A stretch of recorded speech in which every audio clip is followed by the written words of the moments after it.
രാത്രിയായി. ആ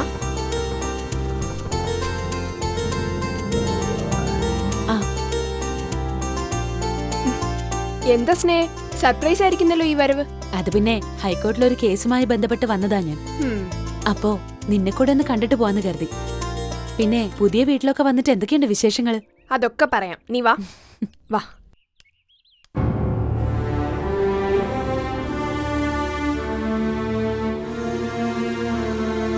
നീ പറയുന്നത് സത്യമാണോ? അതെ. സുധിയുടെ പരക്കം പാച്ചില് കണ്ടിട്ട് എനിക്കിപ്പോ സാധാപോ തോന്നുന്നേ. സ്വന്തം കുഞ്ഞിനെ കൺമുന്നിൽ കണ്ടിട്ടും തിരിച്ചറിയാൻ കഴിയാത്തൊരച്ഛൻ. എന്നിട്ട് ആ കുഞ്ഞു മറ്റെവിടെയോ അച്ഛനില്ലാത്ത കുഞ്ഞായി വളരുന്നെന്ന് പറഞ്ഞ് വേദനിക്കുന്നു. നീ ഒന്ന് സമാധാനപ്പെടും. അധിക കാലമൊന്നും സുധിയുടെ ഈ പരക്കം പാച്ചിൽ നീണ്ടുപോയില്ല. എനിക്കതറിയാം.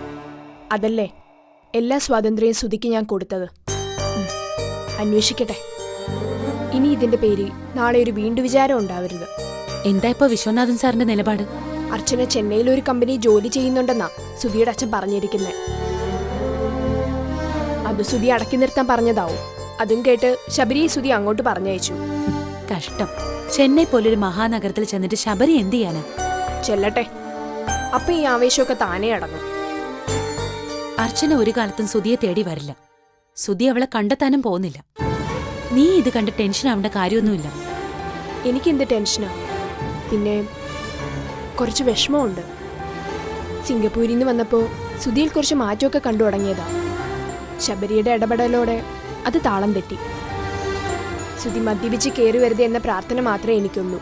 നിനക്ക് തന്നെ അറിയാലോ, സുധിയുടെ അന്വേഷണം എങ്ങും എത്തില്ല. കുഞ്ഞ് നിന്റെ കയ്യിൽ തന്നെയുണ്ട്. അർച്ചന ഒരു കാലത്തും സുധിക്കൊപ്പം ഒരു ജീവിതം ആഗ്രഹിക്കുന്നുമില്ല. നീ വരച്ച വൃത്തത്തിൽ എല്ലാ കൊടുങ്കാറ്റും കെട്ടടങ്ങും. അതൊക്കെ അതിന്റെ വഴിക്ക് പോട്ടെ. നീ പ്രാക്ടീസ് ചെയ്യാൻ തുടങ്ങ്. ഇപ്പോഴുള്ള പിരിമുറുക്കമൊക്കെ അപ്പൊ മാറിക്കിട്ടും. അത് തന്നെ ഞാനും ആലോചിക്കുന്നത്. പിന്നെ ഒരു സെർവന്റിന്റെ കാര്യം അച്ഛൻ ഏറ്റിട്ടുണ്ട്. വിശ്വസിക്കാൻ കൊള്ളാമോ? നേരത്തെയുള്ള അനുഭവങ്ങൾ അറിയാലോ. ഇതൊരു പാവ സ്ത്രീയാണെന്നാ പറഞ്ഞത്. മുമ്പ് അച്ഛന് തറവാട്ടിൽ നിന്നിട്ടുണ്ട്. അവർ വന്നില്ലെങ്കിൽ വേറെ ആരെങ്കിലും നോക്കണം. എന്തായാലും എനിക്കും ജീവിച്ചു തുടങ്ങണം. അതിനുള്ള സാഹചര്യമൊക്കെ ഇപ്പം എൻ്റെ ജീവിതത്തിൽ ഉണ്ടായി കഴിഞ്ഞു. കുറെ വിഷമതകൾ സഹിച്ചെങ്കിലും അതിനൊക്കെ ഫലമുണ്ടായി. വിവാഹം, കുഞ്ഞ് എല്ലാം നിരഞ്ജനയ്ക്കുണ്ടായി. എൻ്റെ കുഞ്ഞിൻ്റെ അച്ഛൻ താനല്ലെന്ന് പറയാൻ ഇനി സുധിക്ക് കഴിയില്ല.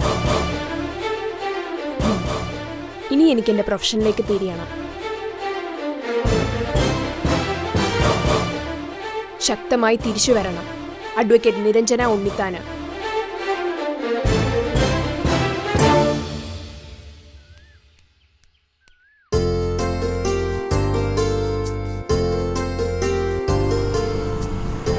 ചേച്ചി,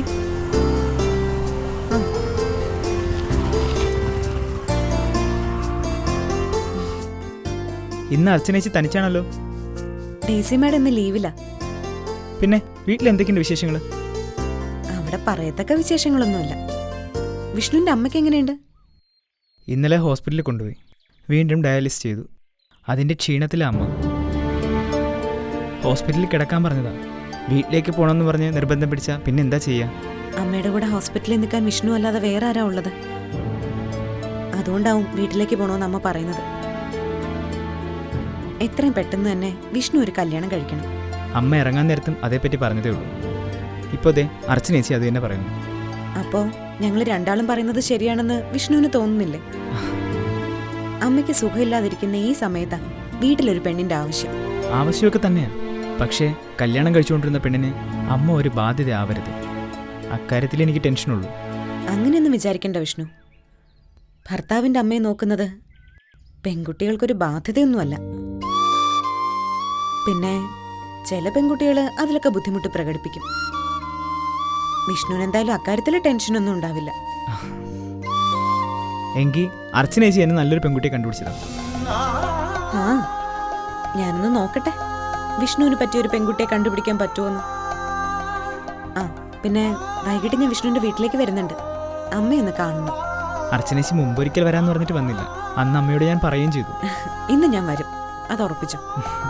ശരി, എന്നാ ഞാൻ പോട്ടെ.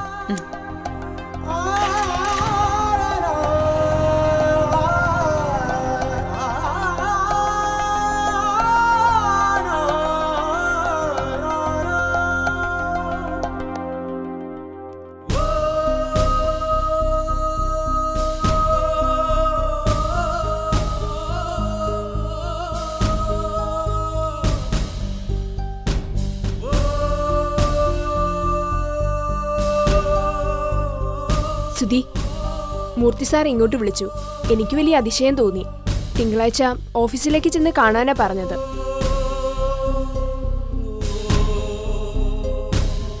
അപ്പോ പ്രാക്ടീസ് തുടങ്ങാൻ തന്നെയാ തീരുമാനം അല്ലേ?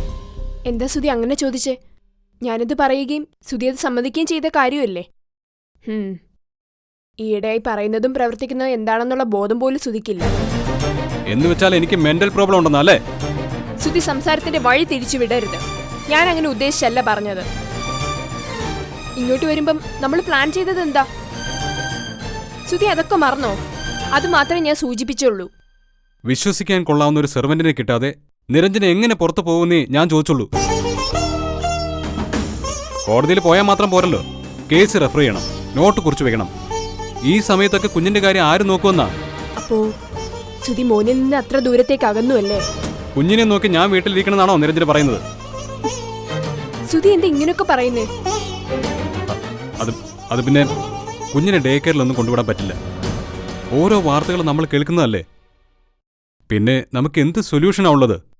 ഞാൻ പറഞ്ഞു വരുന്നത് എന്താണെന്ന് കേൾക്കാനുള്ള സാവകാശം പോലും സുധി എനിക്ക് തരാതിരുന്നാ ഞാൻ പിന്നെ എന്ത് ചെയ്യും? ഞാൻ എൻ്റെ അമ്മയോട് ഈ വിവരം സംസാരിച്ചു. അച്ഛനൊരു സെർവന്റിന്റെ കാര്യം പറഞ്ഞിരുന്നല്ലോ. അമ്മയ്ക്ക് അവര് താല്പര്യമില്ല. എന്നിട്ട് പിന്നെ ആച്ചിയമ്മയെ സുധിക്കറിയില്ലേ? എനിക്കൊരു ആച്ചിയമ്മയെ അറിയില്ല. എൻ്റെ ഒരു വല്യമ്മയാ. തറവാട്ടിലൊരിക്കൽ പോയപ്പോ കണ്ടില്ലേ? ആ സ്ത്രീയോ? എന്താ അവരുടെ കാര്യം ഇപ്പൊ പറയാൻ? നമുക്ക് താല്പര്യമുണ്ടെങ്കിൽ ആച്ചിയമ്മയെ ഇങ്ങോട്ട് പറഞ്ഞയക്കാന്ന് അമ്മ പറഞ്ഞു. കുഞ്ഞിനെ എടുത്തുകൊണ്ട് നടക്കാൻ ആ സ്ത്രീക്ക് കഴിയൂ? അവര് കുറച്ച് പ്രായമായൊരു സ്ത്രീയല്ലേ? ആച്ചിയമ്മയ്ക്ക് ഇപ്പോഴും നല്ല ആരോഗ്യമുണ്ട്. തറവാട്ടിലെ എല്ലാ ജോലികളും അവര് തന്നെയല്ലേ ചെയ്യുന്നേ. ഇവിടെയാവുമ്പോ കിച്ചണിൽ കയറുകയൊന്നും വേണ്ടല്ലോ. 4-5 മണിക്കൂർ മോനെ ഒന്ന് നോക്കിയാൽ മാത്രം മതി. മിക്കവാറും ആ സമയം അവൻ നല്ല ഉറക്കത്തിലും ആയിരിക്കും. സുധിയൊന്നും പറഞ്ഞില്ല. നിരഞ്ജന സഹായത്തിന് ഒരു സ്ത്രീയെ നിർത്തുന്നതിന് ഞാൻ എന്ത് പറയാനാ? അതിൽ കൂടുതലൊന്നും സുധിക്കില്ലേ? ഇല്ല. വരുന്നത് ആരായാലും എന്താ, കാര്യങ്ങൾ നമുക്ക് നടന്നു കിട്ടണം. അതിന് നിരഞ്ജനയ്ക്ക് താല്പര്യമുള്ള ആരെ വേണമെങ്കിലും വിളിക്കേ. എനിക്കതിന് ഒരു എതിർപ്പുമില്ല.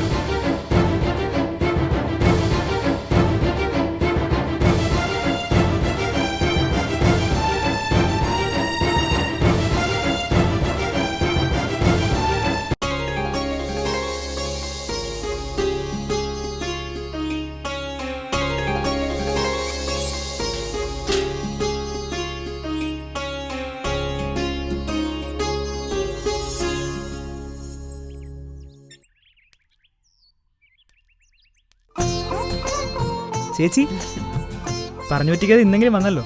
ഇത് വിഷ്ണുവിന്റെ സ്വന്തം വീടാണോ? അതെ ചേച്ചി. നല്ല വീട്, ചുറ്റുപാടും കൊള്ളാം. ചേച്ചി വാ, അകത്തേക്ക് ഇരിക്കാം.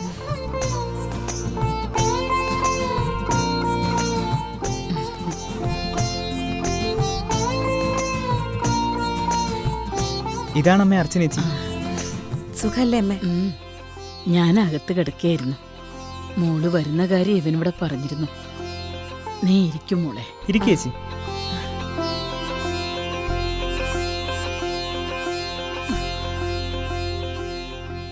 കൂടുതൽ സമയം ഞാൻ കിടപ്പില്ല മോളെ. ഇനി എത്ര കാലം ഉണ്ടാവും അറിയില്ല എനിക്ക്. അമ്മ ഇങ്ങനൊന്നും പറയരുത്. വിഷ്ണുവിന് അമ്മയല്ലാതെ വേറെ ആരാ ഉള്ളത്? ഇനിയിപ്പോ അവനൊരു കുടുംബം ഉണ്ടായി കാണാനുള്ള ആഗ്രഹം മാത്രമേ ഉള്ളൂ മോളെ. ആ ആഗ്രഹം സാധിച്ചിട്ട് കണ്ണടയ്ക്കാൻ പറ്റുമെന്ന് തോന്നണില്ല. വിഷ്ണു പുറത്തു പോയാൽ പിന്നെ ഇവിടെ ആരാ ഉള്ളത്? അടുത്ത വീട്ടിലെ ഒരു പെൺകൊച്ചു വരും. എനിക്ക് കൂട്ടിരിക്കാൻ ശമ്പളം കൊടുത്ത് വെച്ചിരിക്കുക അവൻ. എന്നാലും ഒരു പെൺകൊച്ചിനെ കല്യാണം കഴിച്ചോണ്ട് വരാൻ അവന് ഉദ്ദേശമില്ല. ഞാൻ പറഞ്ഞു പറഞ്ഞു മടുത്തു മോളെ. ചേച്ചി ചായ. വിഷ്ണുവാണോ ചായ ഉണ്ടാക്കിയത്? ഇപ്പം പാചകമൊക്കെ ഞാൻ തന്നെയാണ് ചെയ്യുന്നത്. അമ്മ പറയുന്നത് കേട്ടില്ലേ? പിന്നെന്താ വിഷ്ണുവിനൊരു കല്യാണം കഴിച്ചാല്? ആലോചനയൊക്കെ വരുന്നുണ്ട് മോളെ. പെണ്ണ് കാണാൻ പോവാറുണ്ട്. പക്ഷേ ഇവൻ ഒന്നിനെയും പിടിക്കില്ല. എന്തെങ്കിലും കുറ്റം വന്ന് പറയും. അപ്പോ കാണുന്ന പോലെയൊന്നും അല്ല ആള്.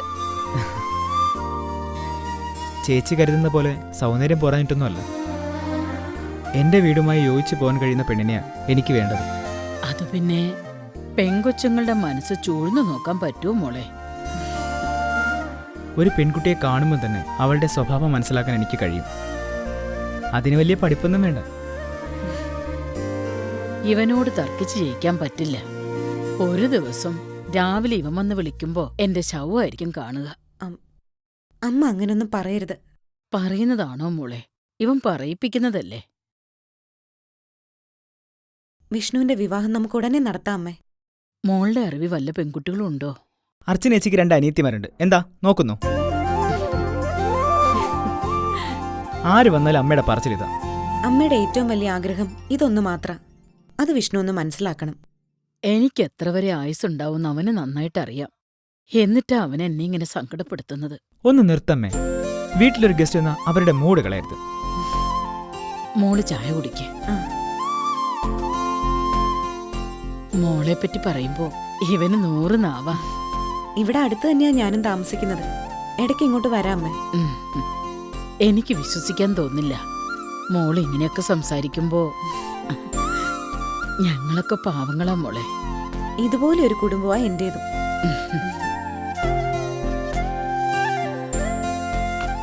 എന്നാ ഞാനിങ്ങോട്ട് ഇറങ്ങട്ടെ അമ്മേ. ശരി മോളെ, സമയം കിട്ടുമ്പോ വരണം. ശരി അമ്മേ. ഉം. ഇറങ്ങട്ടെ വിഷ്ണു. ശരി ചേച്ചി. മോൻ പറഞ്ഞത് ശരിയാ. എന്ത് നല്ല പെരുമാറ്റം അർച്ചനയ്ക്ക്. ആർക്കും ഇഷ്ടം തോന്നും.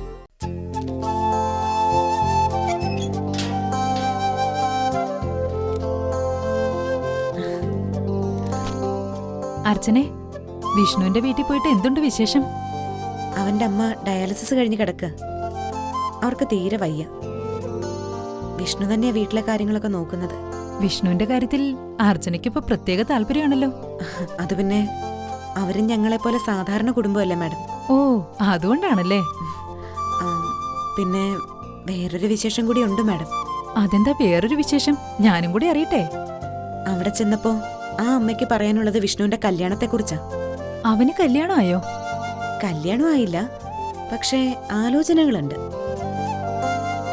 വീട്ടിൽ ഞാൻ ചെന്നപ്പോ രേവതിയുടെ കല്യാണക്കാരിയായിരുന്നു അവിടെ വിഷയം. ഉം. ഇപ്പൊ ഞാൻ ആലോചിക്കുന്നത് അവളുടെ കല്യാണത്തെക്കുറിച്ചാ. അർച്ചന എന്താ പറഞ്ഞു വരുന്നത്? രേവതിക്ക് വേണ്ടി വിഷ്ണുവിനെ ഒന്ന് ആലോചിച്ചാലോന്ന്. അത് പിന്നെ കുറച്ചുകൂടി നല്ലൊരു ഫാമിലിന്ന് അവൾക്കൊരു പയ്യനെ പ്രപ്പോസ് ചെയ്യുന്നതല്ലേ നല്ലത്? ഞങ്ങള് 3 പെൺകുട്ടികളല്ലേ മാഡം. കുടുംബത്തിലൊരു പയ്യൻ വന്ന് കയറുമ്പോ അവൻ ഞങ്ങളുടെ കുടുംബത്തിന് ഒരു തുണയാവണം. വിഷ്ണുവിൽ ഞാൻ കണ്ടത് അങ്ങനൊരു മനസ്സാ. അർച്ചനയ്ക്ക് അങ്ങനെ ഒരു താല്പര്യം ഉണ്ടെങ്കിൽ വീട്ടുകാരോടൊന്ന് ആലോചിക്ക്. അർച്ചനയുടെ ചിറ്റപ്പം വന്ന് അന്വേഷിക്കട്ടെ. കുറച്ച് ദിവസത്തെ പരിചയം മാത്രം വെച്ച് ഒരാളുടെ സ്വഭാവം വിലയിരുത്താനാവില്ലല്ലോ. എങ്കിലും കണ്ടെടുത്തോളം വിഷ്ണു നല്ല പയ്യനാ.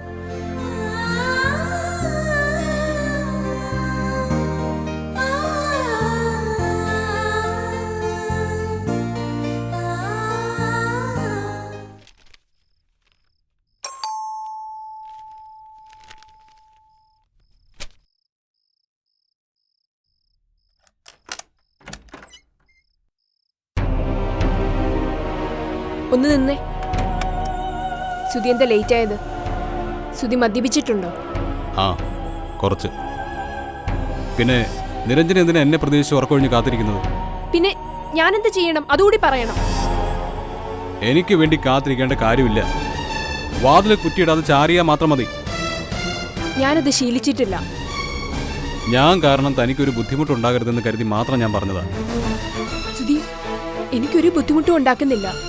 സുധിയിൽ നിന്ന് കിട്ടുന്നതെല്ലാം എനിക്ക് സന്തോഷങ്ങൾ തന്നെയാ. ഭക്ഷണം എടുത്തു വെച്ചിട്ടുണ്ട്. ഇന്നെനിക്കൊന്നും വേണ്ട. ഒരു കുഞ്ഞുള്ളത് ഭക്ഷണം കഴിക്കാറായിട്ടില്ല. സുധി കൂടി ഭക്ഷണം വേണ്ടെന്ന് വെച്ചാ പിന്നെ എനിക്ക് മാത്രമായിട്ട് എന്തിനാ കിച്ചണിൽ കയറുന്നേ? അത് ഞാൻ തന്നോട് പറഞ്ഞ കാര്യം തന്നെയല്ലേ. എന്നാ പിന്നെ താമസം ഹോട്ടൽ മുറിയിലേക്ക് മാറ്റാം. ഹ, അതെന്തായാലും ബുദ്ധിമുട്ടുണ്ടാക്കും. എനിക്കല്ല, നിരഞ്ജനയ്ക്ക്. കുഞ്ഞ് കരയുമ്പോൾ താൻ എന്തു ചെയ്യും? ആച്ചമ്മ വരാൻ പോവല്ലേ കുഞ്ഞിനെ ശുശ്രൂഷിക്കാൻ. അപ്പോ ഒരാൾ കൂടിയായി. എന്താ ഒരു പരിഹാസം? എന്റെ വിധിയോർത്ത് പരിഹസിച്ച് പോയതാ.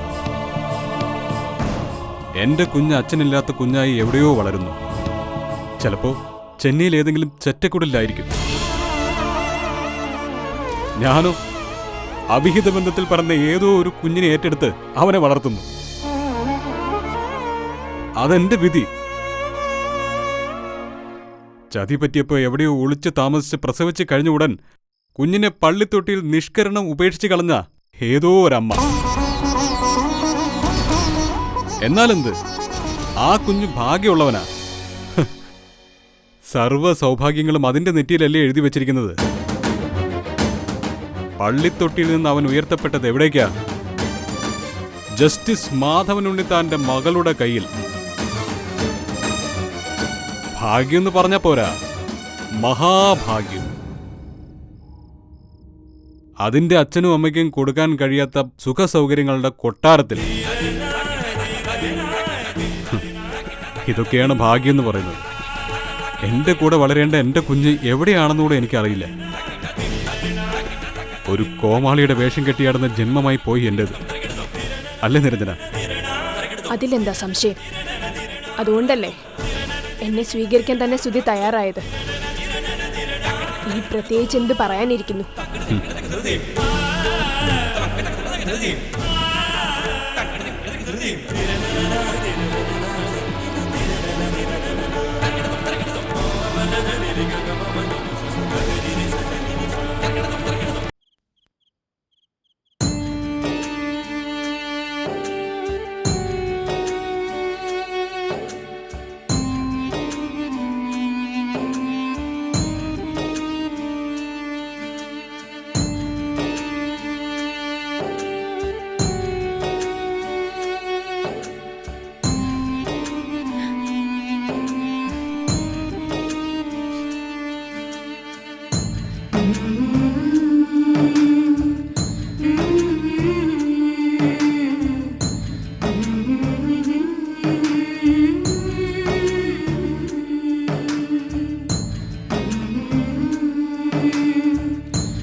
ഇത് തന്നെയാ നിങ്ങൾ പറഞ്ഞ വീട്. ഇതുവരെ വന്നതിന് എത്ര ചാർജ് ആയി കാണും മോനെ? 150 രൂപ. ആഹാ, അത് മോനെ ആഗ്രഹിക്കുന്ന തുക. അതെനിക്ക് തരാൻ പറ്റത്തില്ല. ഞാൻ 100 രൂപ തരും, വാങ്ങിച്ചോണ്ട് പോ. നിന്ന് താളം ചവിട്ടാതെ 150 രൂപ എങ്ങടുത്തേ? അതെ, 2 ദിവസത്തിൽ ഒരിക്കൽ 100 രൂപ കൊടുത്ത് ഇവിടെ വരുന്നതാ ഞാൻ. എനിക്കറിയാം ഓട്ടോ ചാർജ്. ഇവിടെ താമസിക്കുന്ന ആരാന്നറിയോ നിനക്ക്? ആരായാലും എനിക്കെന്താ? എന്നെ വിളിച്ച് മൂക്കിക്കേറ്റോ? നിങ്ങൾ കാശ് എന്നിട്ട് പോവാൻ നോക്ക്. ദാ ഇത് പിടി, ബാക്കി എടുക്കട്ടെ ചെക്ക. അത് നിന്റെ ഓട്ടോയുടെ ചാർജ്. ഈ 50 രൂപ നിന്റെ അത്യാഗ്രഹത്തിന്. ആ, എനിക്ക് പേടിയാ തോന്നുന്നത്. പയ്യൻ 50 രൂപ ആർത്തി കൊണ്ട് കൂടുതൽ വാങ്ങിയിട്ടുണ്ട്. സൂക്ഷിച്ചു പോണേ മോനെ. എന്റെ പൊന്നോ, ദ്രോഹിക്കാതെ വിട്ടാ മതി. ഇത് എവിടെന്നാ ചാടി വന്നിരിക്കുന്നത്? പിടിച്ചോ. അയ്യോ, എന്റെ ബാഗ്. എടുത്തോ. പോടാ. അവന്റെ കളി ആച്ചിയമ്മയോടാ.